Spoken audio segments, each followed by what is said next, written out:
Ok. Boa tarde, pessoal. Estamos no ar aqui para o nosso webinar. Muito prazer em recebê-los. Eu sou a Rafaela, aqui da Alliant, gerente do serviço de canal de denúncias. Estou há 10 anos aqui na empresa. Também sou membro do Comitê de Diversidade e Inclusão aqui da ICTS, também faço parte do Comitê de Ética e venho aqui conduzir essa live com algumas convidadas para a gente falar um pouquinho ali, né, da visão prática das ações previstas que estão ali na nova lei do Emprega Mais Mulheres, né? Ela é uma lei que veio ali com alguns ajustes da questão da CIPA, está entrando em vigor hoje, né? E a ideia aqui do nosso webinar é a gente conversar, trazer algumas ações práticas do que a gente conseguiria trazer e de coisas que já estão em andamento e que passam um pouquinho pelo que o programa Emprega Mais Mulheres traz para nós aqui da lei, né? E aí eu começo agradecendo aqui todas as participantes que aceitaram, né, entrar e fazer parte dessa discussão. Eu começo aqui apresentando a Patrícia Passos, né, que é mãe da Juliana e do Guilherme, é superintendente executiva de auditoria interna na Cielo, com 25 anos de experiência na área. E na Cielo ainda, né, a auditoria também age como responsável, ela atua como responsável na gestão do canal de denúncias. A Patrícia, nesse momento, está com a câmera desligada por uma questão técnica, mas a gente já está tentando resolver. Patrícia, obrigada pela sua participação. Que agradeço, Rafaela. Perfeito. A gente tem aqui também a Ludmila Rueda, que é consultora de desenvolvimento organizacional aqui dentro de casa, na ICTS, com experiência de mais de 6 anos ali no desenvolvimento de profissionais. A Lud também está como membro do Comitê de Diversidade e Inclusão e principalmente está trabalhando ali na frente, né, de responsável pelo programa afirmativo ali de contratação para desenvolvimento de mulheres na ICTS, iniciando ali como uma área que a gente escolheu, que percebemos que quase não tem, né, mulheres ali atuando. Obrigada, Lud. Imagina, obrigada pelo convite, Rafa. Temos aqui também a Vanessa Bey, que é gerente de canal de denúncias da Vale, que tem 11 anos de experiência ali com foco em controles internos, gestão de risco e canal de denúncias. Vanessa, obrigada pela sua participação. Eu que agradeço aí. Obrigada a vocês. Então tá. Então, vamos iniciar aqui com o nosso bate-papo. Pessoal, perguntas são bem-vindas. A gente vai tentar responder todas ali ao longo da conversa, mais para o final também, mas fiquem à vontade para trazer as dúvidas de vocês, tá? Então, iniciando aqui a pauta, então, já comecei falando, né, que o foco principal hoje ali é o programa do Emprega Mais Mulheres. E o que tem de ponto ali que levou a gente a fazer essa conversa? Sabemos ali que, segundo um estudo recente do IBGE, temos 54% de mulheres participando do mercado de trabalho nos últimos anos. Mas quando a gente compara com homens, né, a taxa de homens participantes ela ainda é maior, está em 73%. Né? E como que a gente pode reduzir essa diferença? Com a vigência dessa lei e a implementação do programa Emprega Mais Mulheres, a tendência é converger com esse número para que se haja ali, pelo menos, uma equalização, né, do tanto de mulheres que estão ali empregadas, que estão atuantes no mercado de trabalho, para reduzir essa desigualdade. Né? Então, poxa vida, por que só a taxa de homem ali é maior e a gente tem uma participação mais reduzida das mulheres? E aí a gente sabe que tem um grande desafio para as mulheres, que é a questão da como conciliar o emprego ali para quem é mãe, com a maternidade, questão de diferença de salário. A gente sabe também que tem as questões de assédio, né, que o ambiente nem sempre ali está preparado ou está propício para receber essa mulher. A questão de como motivá-las ali a crescer na carreira, a ter o aprendizado, a entender, a ter uma profissão, também é algo que vem como desafio. E quando a gente olha ali para a lei do Emprega Mais Mulheres, ela traz alguns incentivos ali que tendem a trazer para dentro de casa, para dentro do mundo ali empresarial, ajudar essa mulher no aprendizado, dar suporte no cuidado com os filhos, né, equalizar ali a questão salarial. Então, as ações-chave desse programa, que está entrando em vigência hoje, ele diz, né, que as empresas podem ter pagamento de reembolso de creche para os filhos de até 5 anos e 11 meses de idade, pode ter uma manutenção de instituições de educação infantil pelos serviços sociais autônomos, atribuição de vagas para atividades que podem ser realizadas através de teletrabalho, né, e um regime de trabalho também flexível para essas mulheres que têm filhos de até 6 anos de idade, prega também por uma equalização da remuneração. Então, remuneração igual para as mulheres que exercem os mesmos cargos, funções e posições que os homens nas empresas, incentivos fiscais ali, qualificação profissional para a mulher, questão de concessão de microcrédito também, né, para aquelas que desejam ser microempresárias de alguma forma, ter um trabalho ali mais independente. Também entra bastante forte a questão da prevenção em combate ao assédio sexual e outras formas de violência, e aqui a gente fala bastante também de violência psicológica, de violência física, de alguma violência moral, né? A gente está falando da própria discriminação dessa mulher dentro do mercado de trabalho, dentro do ambiente de trabalho, e a lei também olha ali para uma criação do selo chamado Emprega Mais Mulher, para reconhecer as empresas que implementam medidas, né? Algumas dessas medidas, ou se não todas, as medidas que foram listadas pelo programa, como uma empresa que está ali atuante no combate, na equidade das mulheres no mercado de trabalho, né? É claro que essa questão do selo Emprega Mais Mulher, ela ainda necessita de regulamentação ali pelo Ministério do Trabalho. O que a gente sabe é que a lei que está entrando em vigência hoje, que é a 14457 de 2022, ela traz o lançamento desse selo, traz algumas recomendações, né? Nem todos esses itens, eles não são considerados obrigatórios, é como se fosse um norte, uma política, uma forma mais ali de prevenção para que as empresas comecem a olhar para as mulheres dentro desse cenário. O importante dizer também que dentro dessa lei tem algumas reformulações ali da questão de CIPA, obrigatoriedade, da adoção de empresas que têm CIPA para canais de denúncia, para programas de combate ao assédio moral e violência contra a mulher aqui, né, qualquer tipo de violência. No programa de prevenção ainda, ter o reforço ali de treinamentos de ética, de treinamentos que reforcem que essa conduta de assédio não é ali tolerável e que não é algo normal, né, que precisa ser combatida ali dentro do ambiente, treinamento, e prever uma apuração assertiva dos casos de denúncias de assédio, de denúncias de discriminação, de denúncias de qualquer tipo de violência que tragam ali a questão de gênero, especificamente olhando para as mulheres, tá? Então, é um marco, né, a gente considera isso como sendo um marco, porque embora não sejam itens obrigatórios, mas são itens que vão começar a nortear o mundo empresarial para daqui para frente ter uma visão igualitária para as mulheres, né? Para que a gente tenha a oportunidade de crescimento, de mudar de área, de querer trafegar por uma carreira nova e não ser discriminada mais com as questões, sejam elas de assédio ou sejam de baixo salário, ou de olhar e falar assim, poxa, você é mãe, não vai ter tempo para se dedicar à profissão como a gente gostaria, né, ou à própria carreira como a gente gostaria. Então, essas medidas elas entram ali bastante no foco combativo dos tipos de discriminações que hoje sabemos que sofremos, né, no ambiente de trabalho. E aí eu vou direcionando aqui a nossa conversa, porque já vou chamando uma das nossas participantes, que é a Patrícia.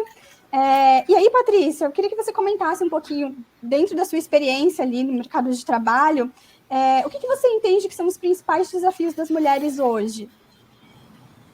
Boa tarde, gente. Eu peço desculpa mais uma vez aí pela minha câmera não estar ligada, mas estou super presente aqui no evento, né? E eu vou tentar ser o mais claro. Qualquer dúvida pode perguntar aqui no chat, tá? Eu vou dar um pouco minha visão, né, dos desafios hoje da mulher. Então, assim, as mulheres hoje são um público real e atuante no mercado brasileiro e global. Então, assim, hoje é uma realidade a nossa participação, né, no mercado, não só do Brasil, mas global. No entanto, isso não significa que o desafio para o crescimento da liderança feminina, eles são pequenos, muito pelo contrário. As barreiras, a gente sabe que são diversas, e desde a falta de investimento até umas questões mais gerais de próprio preconceito da nossa sociedade, né? O atraso, gente, ele é muito grande. Mas, por outro lado, eu vejo sinais muito importantes, né? As empresas hoje muito mais engajadas, né, em ser diversa, e aí a diversidade de gênero é um pilar da diversidade, né? Porque eles perceberam o quê? Que isso é bom para o resultado, né, para a companhia, ter pessoas diversas, pensamentos diversos, bom para a inovação. Então, se abriu uma porta, né? E aí eu vejo que a mulher também precisa mudar, precisa enxergar o cenário atual, né? Precisa enfrentar essas barreiras, esses desafios, né? Dentro do propósito dela, porque o ambiente está muito bom, né? Precisa ter foco, né, na carreira. Eu acho que é uma coisa muito importante a mulher entender o que é que ela quer, se ela quer uma carreira mais técnica, se ela quer uma carreira gerencial, né, uma carreira de liderança. E no pilar disso, de defender o seu propósito, não ter medos, né? Aproveitar essas oportunidades, né? E aproveitar tudo que a companhia estão dando e a própria lei que está funcionando isso, né? Então, assim, os desafios, eles não são pequenos, mas está se abrindo uma porta, várias portas. E é isso que eu acho que a gente tem que entender e não focar no preconceito, na falta de oportunidade, no desafio. Aproveitar as oportunidades. Na minha carreira, eu nunca fui muito ligada. Meu propósito era tão grande, né? De ser uma profissional reconhecida, de ser um profissional de risco, de auditoria, de compliance, que eu sou nordestina, eu vim de Salvador, né? Eu vim para o mercado de São Paulo há 18 anos atrás. E eu nunca coloquei na minha cabeça que eu ia ter dificuldade porque eu vim do Nordeste ou eu tinha dificuldade por ser mulher. Eu sempre coloquei o propósito onde eu queria chegar mais perto de mim. E aí, nesse caminho, nessa jornada, a gente enfrenta mil dificuldades. A gente vai encontrar preconceito, a gente vai encontrar algumas portas fechadas, mas quando você está muito focado, se preparar, a mulher precisa se preparar. Eu sempre falava assim, tem que me preparar mais que o homem, né? Porque eu já tenho algumas barreiras que ele não tem. Então, eu já estou um pouco atrás. Então, sempre me preparei, estudei, porque eu via que as empresas queriam pessoas que entregassem resultado. E aí eu vi um caminho, né? Porque quando você está preparado, né? Você entrega resultado. Então, esse foi o foco da minha carreira para chegar numa posição de liderança. Primeiro porque eu almejava isso, eu queria ser líder. E eu queria ser mãe. Eu não queria abrir mão de ser mãe. E aí começa a primeira dificuldade, né? A gente fica, nossa, tem que escolher. Será que dá para ser mãe e continuar sendo líder, sendo a mesma profissional que você foi até ali? E aí eu tive sorte, né, por estar numa companhia que a bandeira da diversidade, a cultura da diversidade estava muito avançada, né? A Cielo hoje tem 40% do quadro de mulheres e 38% do quadro de líderes mulheres, né? Então, isso por si só me deu um espaço muito grande para continuar meu caminho. E aí você precisa ter uma rede de apoio muito grande, né? Você precisa ter uma empresa realmente que aposte, né? Que não duvide da sua capacidade profissional porque você se tornou mãe. Mas, acima de tudo, você precisa de uma rede de apoio. Porque sozinha a gente não dá conta. A gente precisa de uma rede de apoio para nos ajudar com uma criança que vai depender totalmente da gente, né?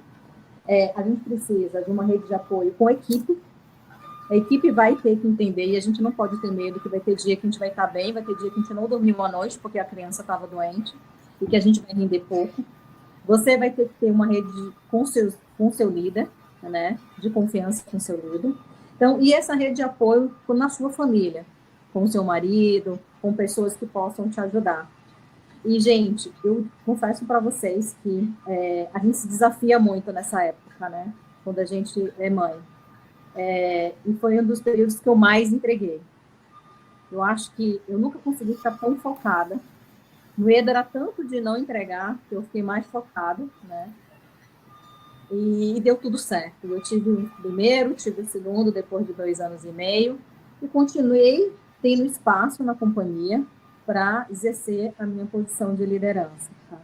Então, esses pilares, eles são fundamentais, né? Vamos ter medo, vamos ficar mais vulneráveis, mas o foco, a confiança, o engajamento, ele não muda.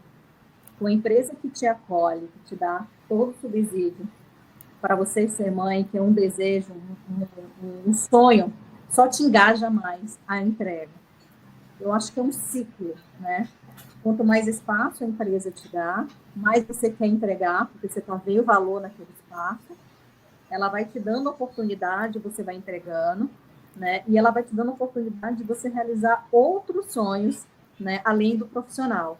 E isso deixa a profissional, na minha avaliação, melhor ainda. Porque o nível de comprometimento e engajamento, eu vejo no meu time, metade do meu time são de mulheres. Eu vejo, e todas elas têm filhos pequenos, né? E eu vejo o quanto elas são engajadas, né? E o quanto elas se comprometem. E eu vejo na lei, Rafaela, um reforço de tudo isso, né? Uma das coisas da lei que eu acho muito valiosa para a mulher é a jornada flexível, né?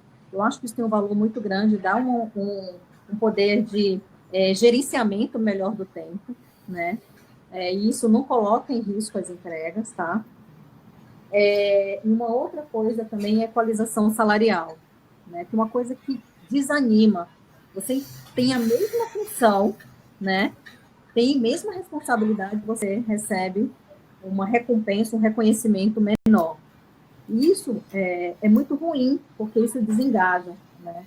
Então, esses dois pontos eu vejo como muito importantes na lei.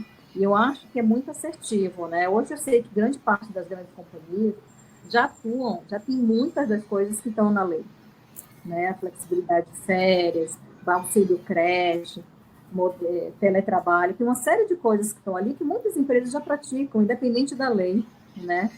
Entendendo que a mulher ela é realmente uma profissional importante dentro das corporações, tá? Então, esses são os pontos que eu coloco. Vamos ter desafio, né? Mas também estamos tendo muita oportunidade. Vamos aproveitar, porque a gente está tendo espaço e focar naquilo que realmente faz sentido para cada um aqui. Legal, Patrícia, obrigada pela sua contribuição.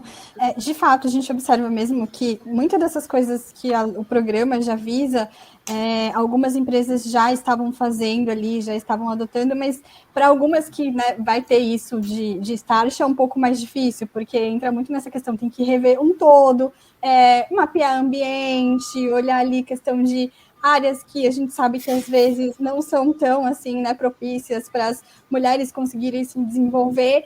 E aí, entrando um pouquinho nesse tema de desenvolvimento, Lud, né, você que está aí tocando na frente da ICTS, o programa voltado para mulheres ali, qual que é o desafio principal, olhando aí, né, com a sua experiência, de como que a gente pode estruturar esse programa, né, e como que a gente consegue criar um pilar de desenvolvimento para que essas mulheres consigam não só ser inseridas, mas que sejam desenvolvidas ali do ponto de vista de carreira dentro das companhias.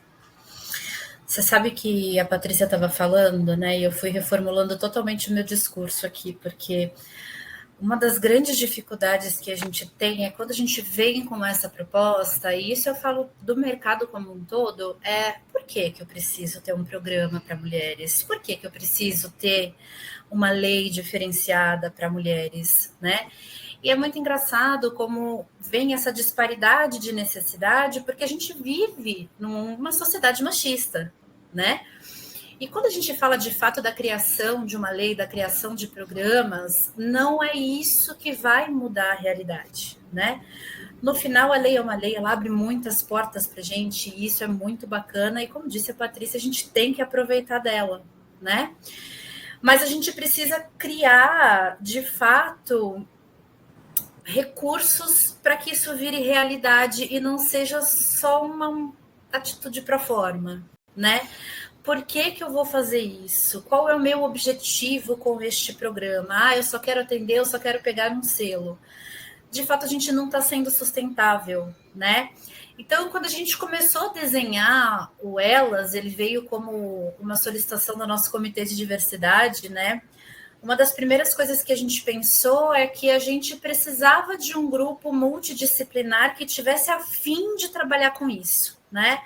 Então, não foi só recursos humanos que trabalhou nessa frente, a gente teve pessoas de outras áreas, incluindo homens também, que ajudam a gente hoje a construir e desenvolver esse programa, né? e entender qual que é o valor que isso tem para o nosso negócio, né? Por que eu quero trazer mais mulheres em security? Hoje eu tenho mulheres maravilhosas que conseguem desempenhar muito bem, mas é um número absurdamente reduzido, né? Então, qual que é o valor que isso traz para a gente, né? Eu acho que o ponto de partida é esse. Por que eu estou querendo criar um programa? Por que eu estou querendo aderir a essa lei? Porque só desse jeito a gente vai conseguir engajar o nosso público e fazer com que o programa ele seja de fato sustentável, né? Porque assim, para mim, fazer por fazer, só para ter na fachada ou só para ter um selo, não é o objetivo, né? A gente precisa de fato garantir a mudança na vida dessas mulheres. Eu acho que isso é muito importante. E como foi enriquecedor, Rafa, a gente ter pessoas diferentes participando, né? Então a gente teve o Matheus, que é o nosso diretor de cyber, ele ajudou a gente a fazer ponte com a Andrea, que ela é head hoje da OMSI, e na semana do Dia da Mulher ela estava fazendo para a gente um webinar também, um bate-papo com os nossos profissionais, justamente para falar sobre essa dinâmica, né, do mercado de trabalho para mulheres. E acho que a segunda coisa que a gente tem que pensar quando a gente começa a falar em adotar esses programas é o que eu estou disposto a abrir mão. Que a gente vai abrir mão de alguma coisa nesse processo, né? Não vai ser um processo fácil. Porque, de novo, a gente está numa sociedade machista, né? E nós, inclusive, somos machistas, né? Acho que o primeiro passo é a gente assumir isso, que em algum grau nós somos, né? É difícil a gente falar isso para a gente mesmo, é difícil a gente assumir que a gente é machista. Mas a gente precisa identificar para a gente tratar, igual quando a gente está doente, né? Se a gente não identifica os sintomas, a gente não sabe qual o melhor remédio para aquilo, né? Então, mas o que eu vou abrir mão, né? É, de repente, um investimento num programa de treinamento, né? É a relação com algum cliente, é eu flexibilizar a minha vaga. Vou falar um pouquinho do que a gente fez em security, né? Eu lembro que quando a gente fez as primeiras reuniões, o pessoal veio, a gente não adianta, né? O mercado de segurança, ele é muito, muito masculino, as mulheres não querem vir trabalhar com a gente, por mais que a gente seja atrativo. E a gente fez um estudo, e para as vagas que a gente teve aberto, se eu não me engano, naquele período eram 10 vagas, a gente teve 280 inscrições de mulheres. Então, elas querem trabalhar com a gente, né? Então, a gente teve que mapear e entender aonde que o processo estava falhando para a gente conseguir adequar e ser atrativo. E qual foi a solução que a gente encontrou? A gente reduziu o nosso requisito de vaga de entrada, né? Então, essas vagas mais júniores, quando a gente fala de um consultor júnior, que a gente não exige experiência, a gente conseguiu baixar essa régua e que veio com benefício também para o nosso público masculino, né? Não só para as mulheres. Então, as empresas elas precisam entender que em algum momento vai ter alguma perda. Um caso muito clássico também, não sei se vocês se recordam, há um tempo atrás, a gente teve aquela grande campanha da Magazine Luiza, né, que fez o programa de diversidade, e foi assim, vieram muitas críticas, isso é injusto, né, expondo em rede social. E quando as pessoas vêm falar para mim, eu falo assim, gente, mas vocês acham que eles não sabiam que isso podia acontecer? Eles sabiam. Eles tinham consciência, olha o tamanho dessa empresa, eles não iam ter um estudo, não iam ter uma equipe formada e preparada para isso? Tava. Mas foi um momento que eles bateram no peito e olha, a gente vai aceitar sim. E isso, a própria Andrea comentou com a gente, né, que a Luísa trouxe, que ela falou assim, não, eu vou fazer isso sim, né, porque se eu não fizer, né, se eu não pagar este preço, eu não vou fazer nunca. Então a gente precisa entender isso também, né. E aí, como um último ponto, acho que desse pilar, que é importante a gente entender também, é qual o nível de maturidade que a minha empresa está hoje, né? E isso eu falo por experiência própria. Às vezes a gente pega um programa de diversidade, né? Porque eu já trabalhei em outras empresas com programa de diversidade, a gente, não, vamos fazer tudo, né? Vamos implementar, acabou, agora tem que ter uma mulher como finalista de cada processo seletivo. Não, a gente vai abrir um programa só para mulheres e a gente vai querer 50 vagas. Esse ano a gente não vai mais contratar homem. Mas qual o impacto interno que isso vai ter? Qual vai ser o retorno que isso vai ter? Vai ter um retorno positivo ou vai ser um retorno negativo? Porque dependendo do número de maturidade, e não só dos meus profissionais, mas de todos os stakeholders, né, dos meus clientes, né? Quando eu falo, por exemplo, de abrir as minhas portas, por exemplo, para um profissional trans, os meus clientes, eles conseguem receber isso, ou eles conseguem receber essa pessoa? Eu preciso ter isso mapeado, né? Porque quando a gente fala de programa de desenvolvimento, ele não é um programa de atração, né? Ele é um programa, de fato, para a gente investir na carreira dessas pessoas, dessas mulheres, dessas pessoas pretas, dessas pessoas do público LGBTQIAP+, né? Então, não é só chegar e fazer, né? Os programas, eles precisam ter um estudo, eles precisam ser estratégicos. O Elas, a gente começou a construir eles em maio do ano passado. E foi um processo longo, né? Não só o squad envolvido. A gente fez pesquisa com os gerentes para entender o nível de maturidade, né? A gente fez pesquisa com a nossa CEO para entender o que ela buscava, aonde que a gente podia flexibilizar. A gente fez pesquisa com os profissionais para entender o nível de maturidade. E tudo isso vai norteando as nossas ações para que isso aconteça de forma leve, para que se adeque à nossa cultura. Ah, Lud, mas a gente quer uma coisa que seja mais disruptiva. Tudo bem. Mas qual vai ser o preço que a gente vai pagar por isso? Né? Eu estou disposto a perder clientes? Tudo bem. Eu estou disposto a perder talentos? Tudo bem. Né? Tendo essa visão estratégica, a gente consegue começar a construir. Porque a gente também tem que ter uma noção muito clara. A gente nunca vai conseguir ser 100%. Porque a sociedade não é 100%. Né? Então, o processo educacional, ele acaba sendo constante. Legal, Lud. Eu acho que da experiência que a gente está tendo aqui dentro de casa, de fato, o educacional é o ponto que a gente tenta trabalhar ali como o pilar principal, né? A gente sabe que, como você falou, é difícil conseguir ali todo mundo na mesma régua, com a mesma maturidade de entender o assunto, de entender a necessidade. Então, assim, é um desafio muito grande e algo que não dá para fazer da noite para o dia, como você falou, né? Trazer um programa de desenvolvimento, e isso a gente está olhando para uma área só, né? E a nossa empresa, que tem áreas ali, não é uma empresa tão grande como quando a gente fosse comparar, sei lá, com uma Cielo, com uma Vale, com uma outra de grande porte. Então, imagina aplicando isso para uma empresa grande, o quão não seria ali, né? Tão robusto e os entraves disso também, né?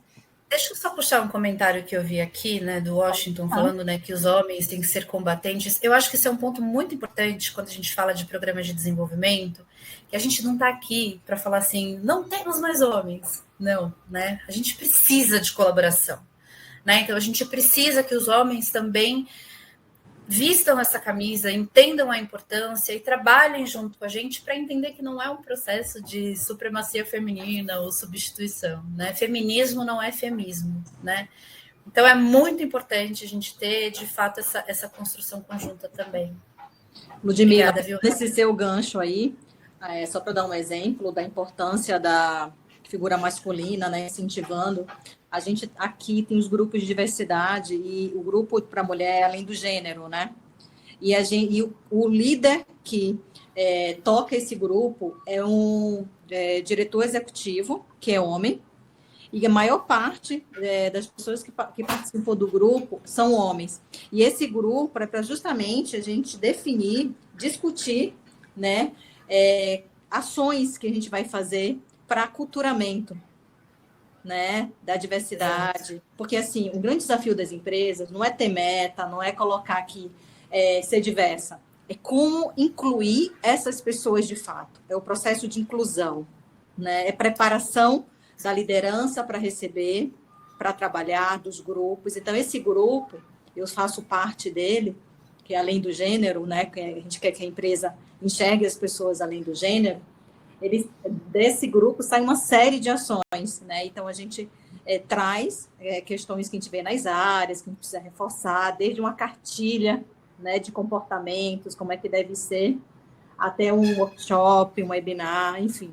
Tudo que a gente possa fazer para capacitar o nosso time, né, a incluir todos, tá? Então, e o homem tem uma participação muito relevante nesse processo. O Paty, o que a gente tem feito aqui é a gente ouvir muito para entender onde estão essas dores, sabe? Então, a gente está fazendo grupos de bate-papo focado com homens de security para entender, e aí, o que está acontecendo, né? Onde que está esse incômodo para a gente conseguir tratar. E isso é muito importante, né? A gente ter esse letramento interno, ter esse preparo. Ai, que legal, depois a gente pode trocar umas figurinhas aí. Obrigada, estou aberta, sim, acho que é super importante. Sim, porque, de novo, né, a gente sabe que não é uma trajetória tão fácil de se conseguir, e sabemos que muitas vezes temos resistências ali, né, não só do ponto de vista masculino, mas até para nós, do nosso público, a gente tem um viés um pouco mais machista ali, inconsciente, mas ele é, né, de às vezes até não acreditar no nosso próprio trabalho, um pouco do que a gente discutiu lá, na questão, né, da síndrome da impostora. Então, tem muitas barreiras a serem vencidas. E acho que o programa vem aqui, né? Dá um norte, uma cartilha que vai falar: olha, empresa legal, né? Vamos começar a fazer isso para quem não tem. E quem já faz é mais um meio de engajamento ali para dizer, né? Assinando embaixo de que é algo que é tendência, né? E que precisa acontecer, que precisa ter uma melhoria. A gente sabe que hoje a mulher quer ser mais inserida no mercado de trabalho, está preocupada com essa questão bastante da independência, né? Estar inserida no mercado de trabalho também, como a gente comentou um pouquinho num outro webinar, da questão de violência doméstica, é fundamental para ajudar nesse ponto também, porque normalmente as mulheres que tendem a sofrer ali violência doméstica, se não tem essa questão da liberdade financeira, da independência financeira, é mais difícil de sair dessa situação, né? E então, assim, é uma ação em conjunto para a gente, enquanto mundo corporativo, conseguir mudar a cultura, né? E mudar não só a cultura organizacional, mas eu acho que a cultura da sociedade que a gente vive hoje, né? De modelos tradicionais que talvez hoje não façam mais sentido de existirem ali na pauta, né? Que mudou, evoluiu. O Rafa, e é muito interessante também, esse é um ponto que as empresas precisam olhar também para além da parte técnica, né? Então, é o que você trouxe. Hoje, como que eu preparo o psicológico dessa mulher? Né? Como que eu preparo ela para ter uma segurança financeira, uma estabilidade? Como a Patrícia trouxe, a gente tem a questão de rede de apoio. Se essa mulher não tem uma rede de apoio em casa, a gente não consegue criar uma rede de apoio no trabalho com os colegas ou com alguns grupos, né? A gente fez isso no Café com Elas, foi muito legal. Então, é isso, né? Nossa responsabilidade como empresa, quando a gente assume essa questão de desenvolvimento e empregabilidade, é ir além também da competência técnica, porque às vezes a gente vai olhando para isso, né? Vou dar todos os treinamentos e ela vai desempenhar. É só ela enfrentar o mundo e as dificuldades. Mas a gente sabe que é diferente, né? Bom ponto esse que você trouxe. Bem diferente. Precisa da rede de apoio. Sem a rede de apoio, acho que a gente não transforma nada, né? A gente precisa contar com alguém ali para conseguir desenvolver mesmo o que é previsto. Porque a gente sabe que, culturalmente falando no Brasil, às vezes não é o fato de se ter uma lei que a gente consegue garantir o cumprimento dela, né? Existem muitas recomendações, muitas ressalvas, mas ações práticas, elas quase não existem. E às vezes não precisam de ações com grandes investimentos, só o fato de se ter ali uma rede de apoio, de abrir para uma roda de diálogo, já começa a fazer toda a diferença, né? E cultura que, assim, né, dentro do meu ambiente, não vou tolerar questões de violência, não vou tolerar as questões de assédio. E aí eu vou trazendo um pouco da Vanessa aqui com a gente também, né, Vanessa? E aí, analisando ali os mecanismos de apoio e proteção da mulher, né, quando a gente pensa nessa questão de monitorar, de combater o assédio, de combater a violência, o que você entende ali de que precisa ser importante, né, dentro da empresa? Só um canal de denúncias resolve? Qual que é o tipo de suporte que a gente conseguiria dar para essa mulher dentro da empresa, além do canal de denúncias ali? Ou se ele é mais focado na questão da denúncia, ou se existe alguma outra vertente? Legal, Rafaela. Primeiro, agradecer aí, né, gente? Eu não estou tão acostumada assim com o webinar, né? Mas eu me organizei aqui um pouquinho para falar com vocês. Dentro do que eu trouxe, né, do que eu vou trazer, né, Rafaela, sobre canal de denúncias, canal de acolhimento, acho que a ideia é aqui conversar com vocês, e falando um pouco do pano de fundo, até da minha trajetória, né, eu acabo me conectando muito aí com a Patrícia e com a Ludmila em vários pontos, né, a gente acaba se identificando com algumas situações, seja na vida pessoal ou profissional, né, Rafaela, você falou ali 11 anos de experiência, mas a minha vida profissional é maior, né, então eu acho que a gente vê um avanço muito grande, né, nos últimos anos, né, em relação a essas pautas, mas a gente tem um caminho ainda, né, muito grande pela frente, né? Bom ver os avanços, mas melhor ainda trabalhar para acelerar esses avanços, né? Então, muito bom aqui trocar com outras empresas também. A gente sabe que muitos assuntos são novos, né? É importante ver como as empresas estão construindo, né, esse caminho aí. Então, agradecer. E acho que a minha ideia, né, indo para a sua pergunta, é falar um pouquinho do canal de denúncias, mas também do canal de acolhimento, que é uma iniciativa nova, né, que a gente vem trabalhando aí, também muito em conjunto, né? E acho que o importante, talvez conectando um pouco com a fala da Ludmila, que a gente precisa falar desses assuntos, né, de diversidade, de inclusão de forma geral, e aqui ampliando, né, para além da questão das mulheres, e esse é um assunto muito sensível, muito humano, né?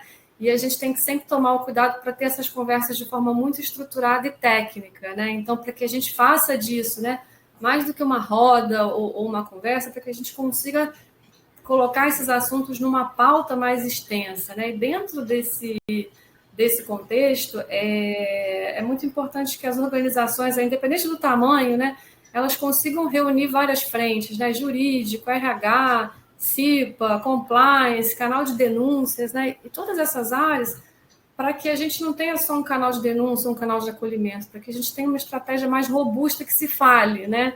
Então, a campanha de diversidade, junto com as campanhas de RH, junto com todas essas ferramentas, isso precisa fazer parte de uma roupagem, né? Ter uma roupagem maior, né? Para que, né, a comunicação seja única para o funcionário, né? Para que ele perceba aquilo como uma iniciativa não isolada, mas acho que até mais robusta, né? Dentro de um contexto. Então, muito importante que essas áreas caminhem aí de forma, né, cada vez mais próxima, evitando, né, comunicações redundantes ou linhas diferentes, né? Então, uma vez eu acho, né, que a gente tem a aproximação dessas áreas, um programa estruturado, eu acho que a gente consegue pensar com mais clareza nessas ferramentas, né? E falando aí um pouco mais sobre canal de denúncia, aí de forma geral, e canal de acolhimento, né? Um pouco na minha vivência, tá, Rafaela? Aí fiquem à vontade aí, Patrícia, Ludmila, vocês aí, especialistas, para contribuir. Então, assim, o que a gente vê muito por benchmarks e congressos, né, e algumas outras situações, discussões com outras empresas, é que a gente tinha lá atrás um canal de denúncias talvez um pouco mais voltado para questões de fraude, né, questões de demonstrações contábeis, situações financeiras, e ao longo dos anos isso foi evoluindo, né, incorporando, o canal de denúncias foi incorporando outros assuntos, né, ambientais, sustentabilidade, segurança e os assuntos comportamentais, né? Então, quando a gente começa a pensar, né, seguindo essa linha, a gente tem que avaliar muito também como, né, tratar essas novas categorias que surgem aí com um percentual mais significativo nos canais de denúncia, né? Então, indo especificamente, né, para as questões comportamentais, que acho que elas são mais do que uma categoria, elas permeiam, né, todos os nossos outros assuntos dentro de uma empresa. Isso precisa ser estudado com um certo cuidado, né? E quando a gente, né, voltando para a questão principalmente aí das mulheres, falando um pouquinho de assédio, principalmente, e discriminação, acho que, e mudando um pouco o cenário aí dos canais de denúncia, quando a gente começa a estudar um pouco mais sobre isso, entrando nesses relatos, né? Eu vou pegar aqui assédio sexual e discriminação como exemplo. A gente precisa entender um pouco mais do que está acontecendo ali, né, da natureza desses relatos, e tentar entender um pouco do perfil, né, de quem está conseguindo fazer esses relatos. Então, muitas vezes, quando a gente estuda, aí de forma geral, né, nas metodologias e tal, a gente percebe que, diferente de uma denúncia de fraude, onde você talvez tenha visto alguma situação, né, está reportando algo de terceiro, geralmente numa denúncia de assédio sexual, por exemplo, quem faz o relato é a vítima, né?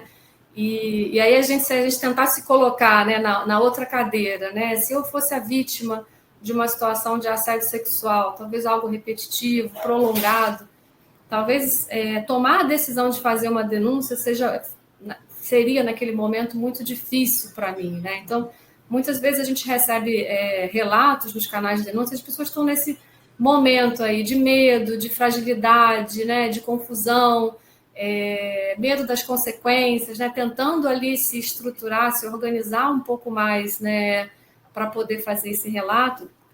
E quando a gente começa a estudar sobre isso e pesquisar, né, acho que a primeira pergunta que vem o que eu poderia oferecer de diferente para essas pessoas que estão passando por uma situação assim, que não fosse só o canal de denúncias, né, mas que pudesse ser um canal ali para proporcionar um acolhimento inicial, né, algo ali para esclarecimento, e um pouco esse foi o motivador, né, eu acho que a ideia é criar uma ferramenta nova, um pouco diferente do tradicional canal de denúncias que a gente tem, onde a gente tivesse ali um grupo de atendentes, de pessoas especializadas, né, para receber um caso de assédio sexual, por exemplo, e discriminação, fazendo ali um atendimento mais humanizado, né, mais específico, onde aquela vítima, né, ela consiga ali, né, se reestruturar um pouco mais, esclarecer algumas dúvidas, se reorganizar, vamos colocar assim, para que, caso ela decida fazer uma denúncia, ela faça isso de forma mais estruturada, né, para que até se encoraje, né,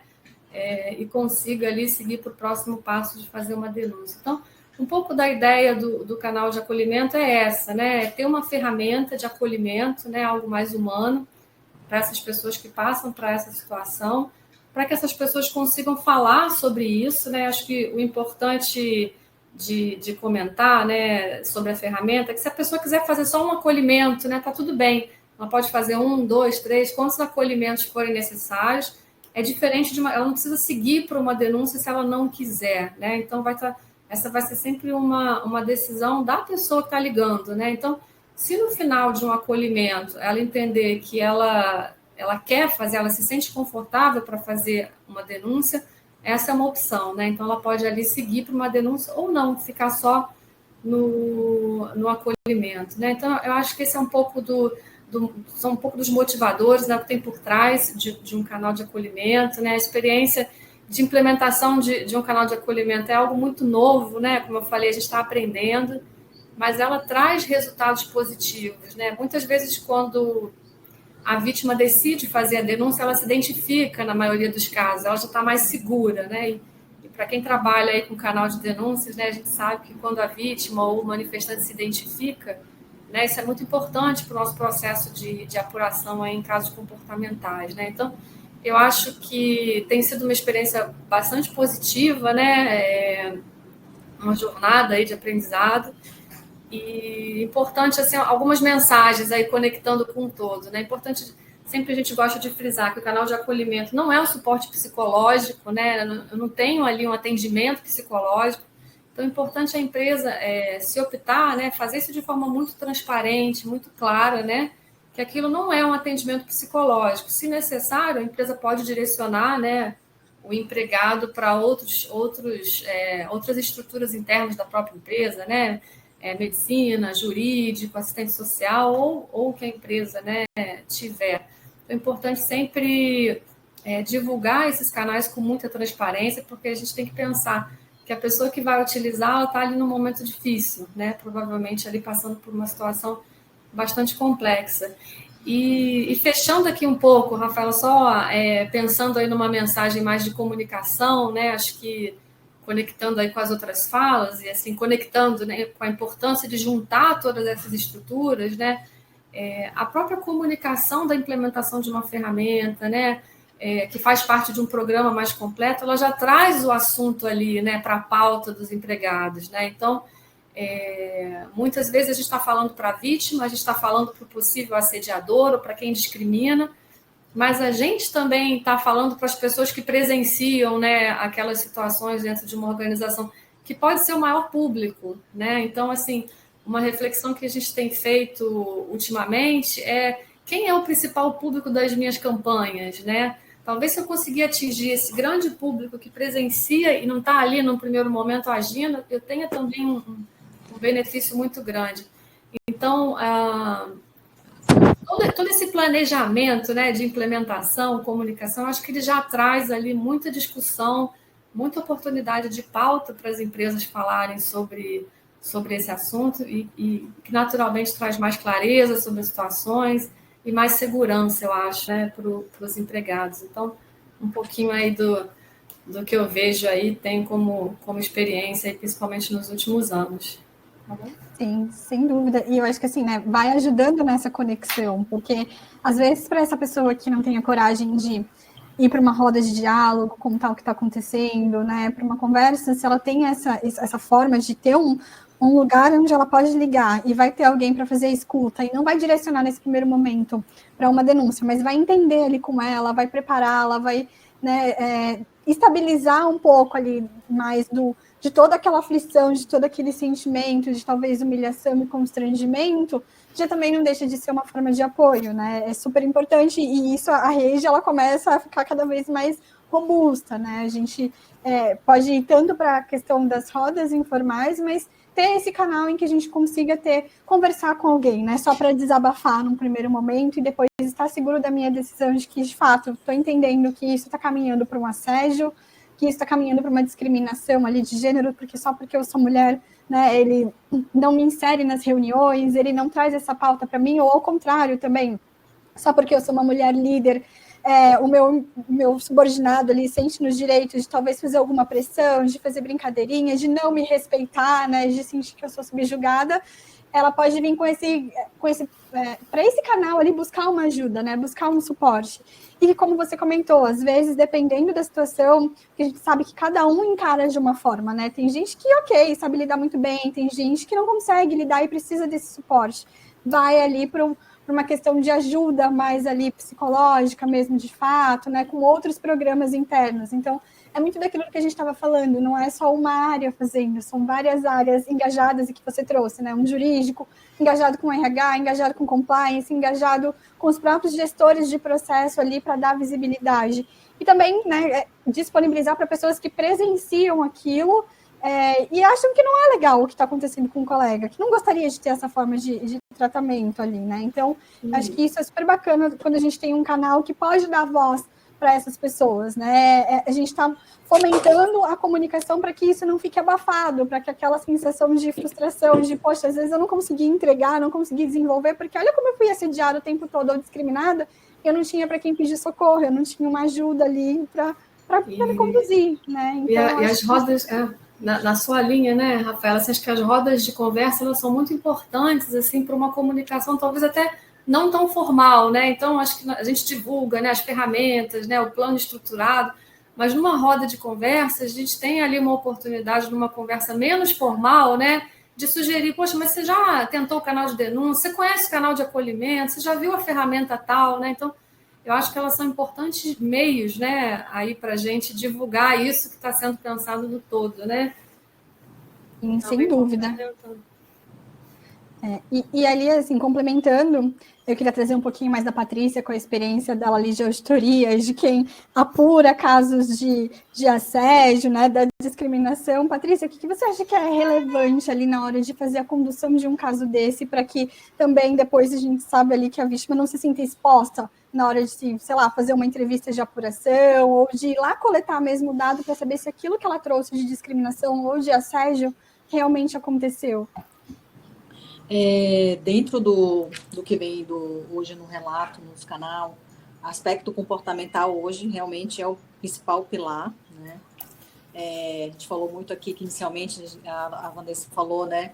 Muitos casos de fraude, de ato ilícito, mas hoje realmente o desafio das corporações, e eu vejo com os bens que eu tenho capitaneado no mercado, que esses aspectos comportamentais envolvendo assédio é realmente o que vem, é o mais desafiador e é o que vem com maior latência nos canais, tá?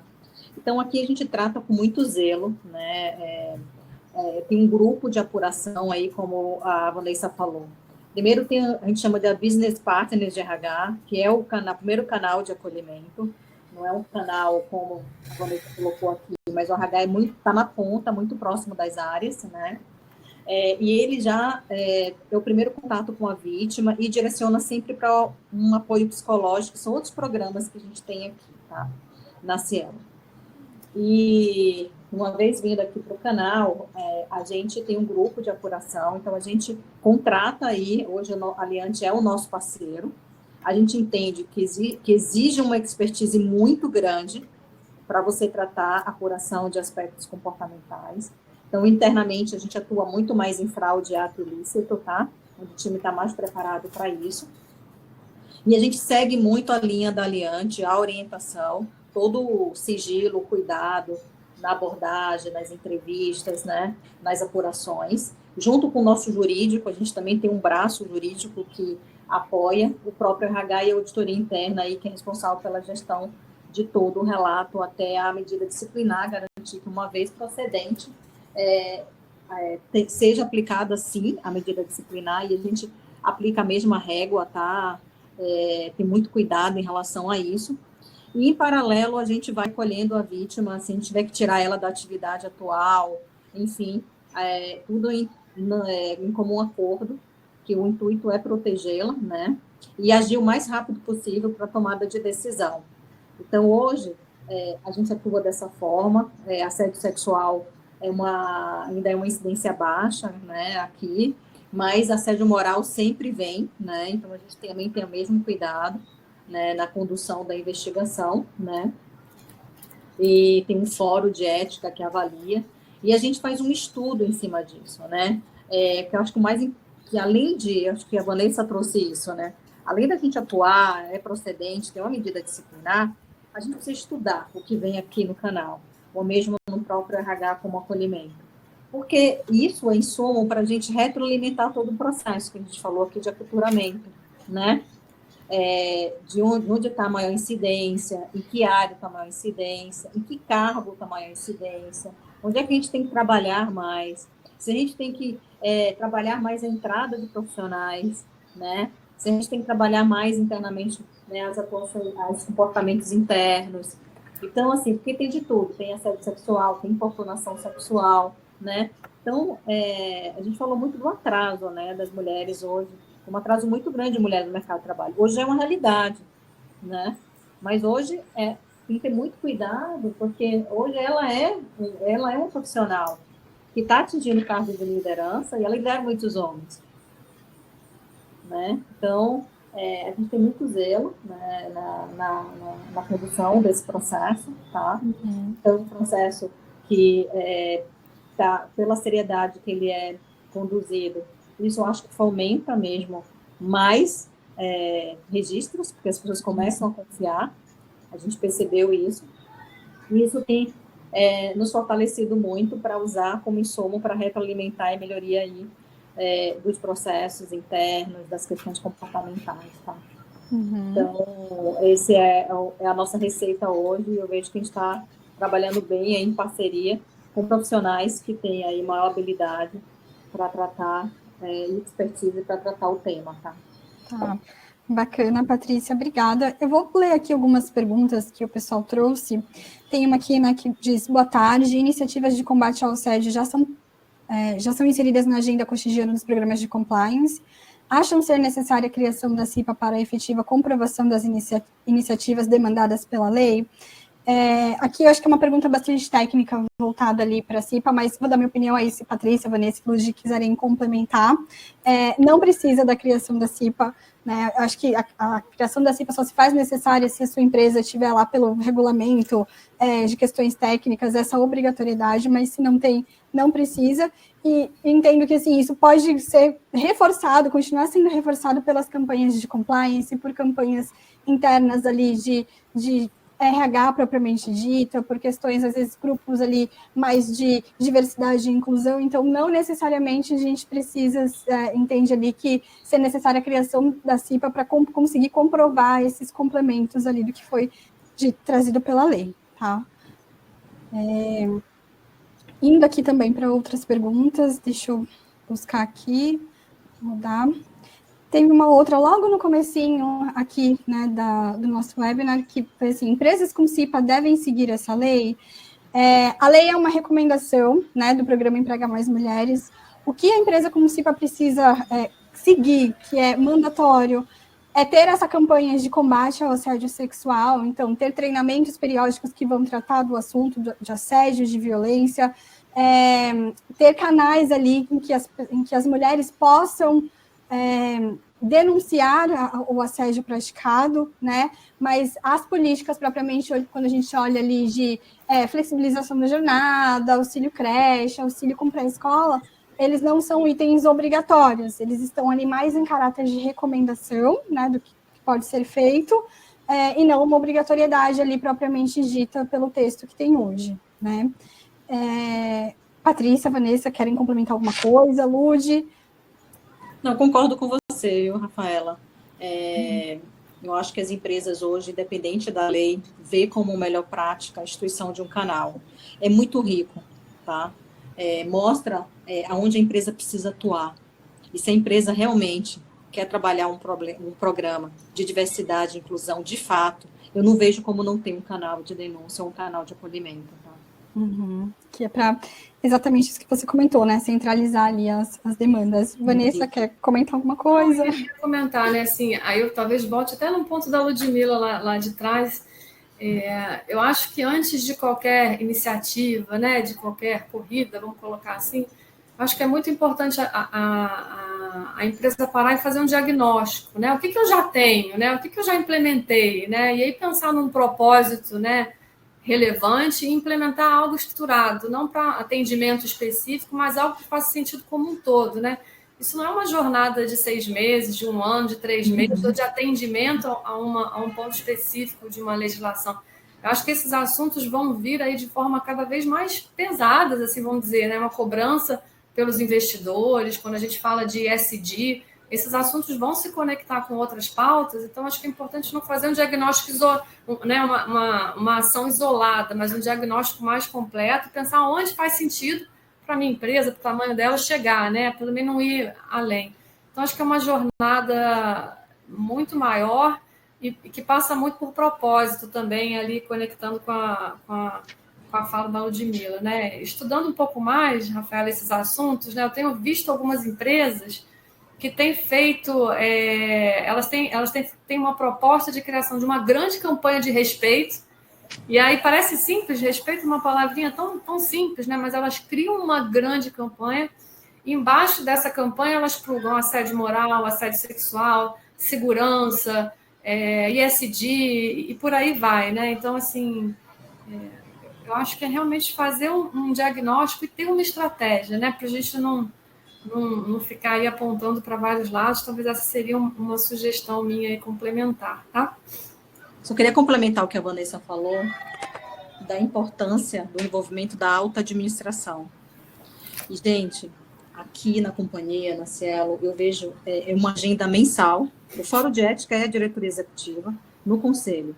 Eles têm todo mês a estatística do canal, o que é procedente, o que não é procedente, né, sem expor ninguém, mas e cobra muito como a empresa está atuando.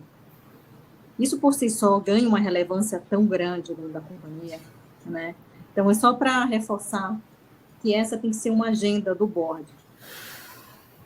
Senão, não funciona, né? Não tem lei, né? Como a própria Ludmilla falou no início. Né? A lei, ela existe, ela é necessária, mas vai além disso. Né? E eu acho que muitas vezes a gente pode se deparar, né? E quando a minha alta direção ela não está alinhada com isso, né? Ela não enxerga valor, ela ainda não está preparada, né? E aí é um trabalho de educação que você tem que começar top-down, se isso for estratégico para a empresa, né? Porque aí é algo que precisa se pensar, né? Se a minha alta liderança não está vendo isso como relevante, será que é o nosso momento? Ou será que o nosso foco tem que começar, então, de cima para baixo, né? Porque alguém trouxe algum comentário aqui no chat, né? Aqui a Maria Augusta, independente da empresa que trabalhamos, ter uma política específica, gestores e líderes podemos proporcionar o apoio às mães e na contratação, praticar a diversidade. Se a gente não tem a nossa liderança engajada, é muito mais difícil, é muito mais doloroso este processo, né? Então, caso essa dificuldade ela exista na empresa, é ali que a gente tem que começar. E aí, o que a gente faz? A gente traz os benefícios estratégicos de diversidade, porque diversidade não é abraçar árvore, né? Quando a gente tem pessoas diferentes trabalhando dentro da nossa empresa, a gente consegue ter soluções diferentes para o nosso cliente. Quanta papagaiada a gente já viu no mercado que poderia ser evitada se a gente tivesse uma pessoa de um gênero diferente, de uma cor de pele diferente, e a empresa simplesmente não tinha e tomou uma proporção gigantesca que poderia ter sido evitado se ela fosse uma empresa diversa, né? Então, é por isso que eu gosto de reforçar que a diversidade ela precisa ser sempre levada como algo estratégico. é um posicionamento para mercado que vai me trazer mais cliente.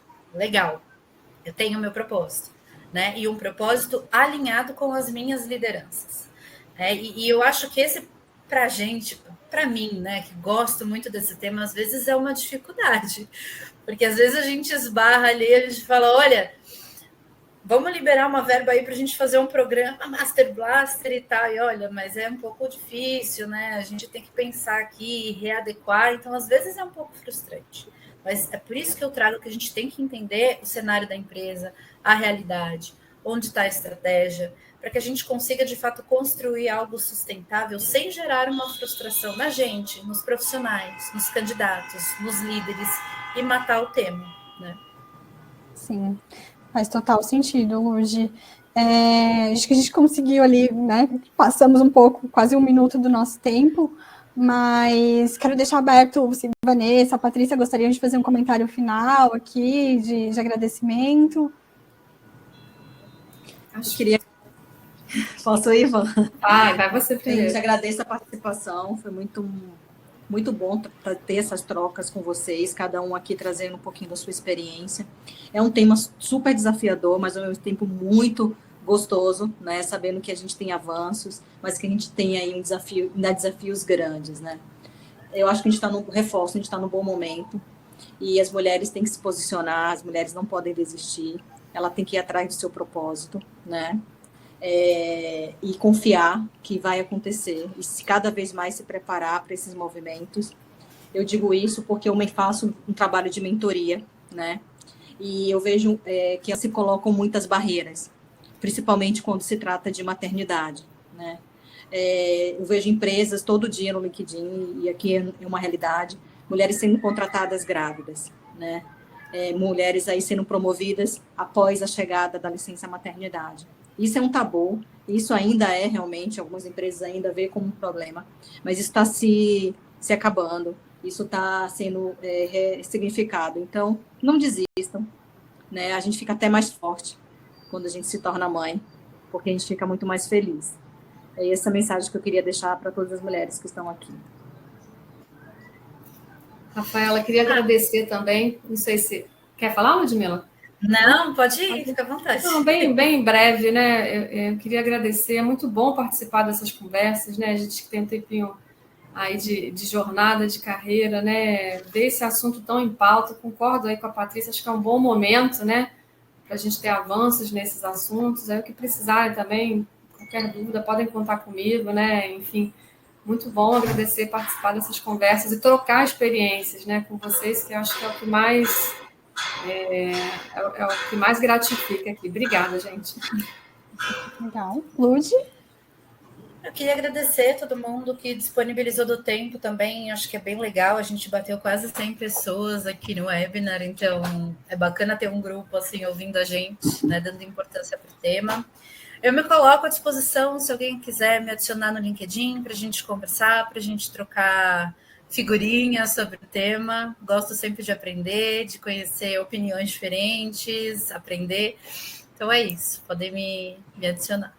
Legal. Obrigada, gente. Muito bom. Antes de terminar, só vou reforçar um ponto aqui, né?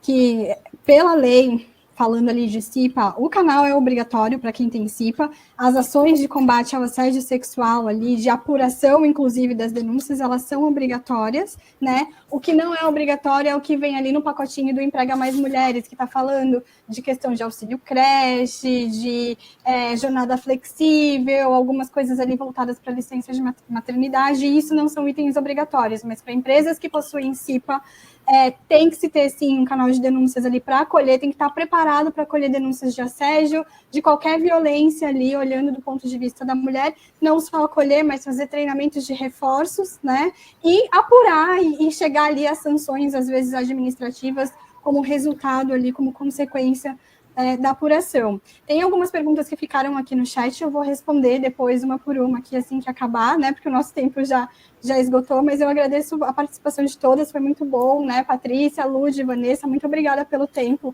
dedicado a essa atividade, eu sei que as agendas ali são super concorridas, mas foi muito bacana, espero poder fazer mais eventos como esse, assim, junto com vocês, e de novo também me coloco super à disposição em caso de dúvidas. Obrigada, Rafa, pelo convite. Obrigada. Tchau, Obrigada, tchau, gente. pessoal. Boa tarde. Boa tarde.